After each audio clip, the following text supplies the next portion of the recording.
પ્રાચીન સમયમાં ધનેશ્વર નામનો એક બ્રાહ્મણ રહેતો હતો. તે ખૂબ જ લોભી અને પાપી હતો. તે જૂઠું બોલતો, ચોરી કરતો અને અન્યોનું શોષણ કરતો.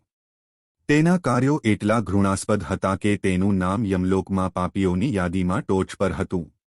પરંતુ એક દિવસ કાર્તિક શુક્લ ચતુર્દશી, હરિહર ચતુર્દશી નો પવિત્ર પ્રસંગ આવ્યો.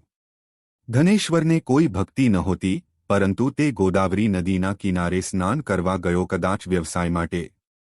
હજારો ભક્તો ત્યાં ભેગા થયા હતા. વિષ્ણુ અને શિવની સાથે પૂજા કરી રહ્યા હતા. તેઓ સ્તોત્રો ગાતા હતા, આરતી કરી રહ્યા હતા અને પોતાને શુદ્ધ કરવા માટે નદીમાં સ્નાન કરી રહ્યા હતા.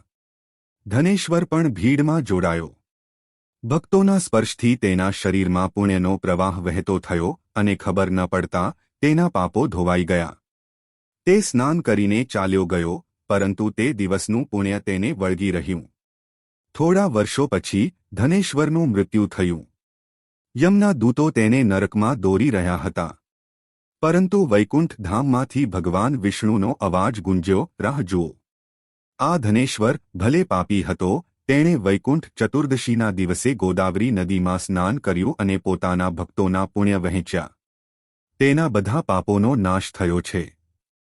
તેને વૈકુંઠ ધામ લઈ જાઓ. યમરાજાએ વિષ્ણુની આજ્ઞાનું પાલન કર્યું અને ધનેશ્વર સીધા વૈકુંઠ ગયા.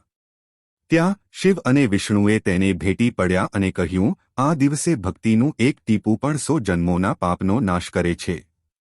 મહત્વ આ કથા શીખવે છે કે હરિહર ચતુર્દશીના દિવસે ઉપવાસ કે સ્નાન એટલું શક્તિશાળી છે કે સાચી ભક્તિ વિના પણ પુણ્ય પ્રાપ્ત કરી શકાય છે.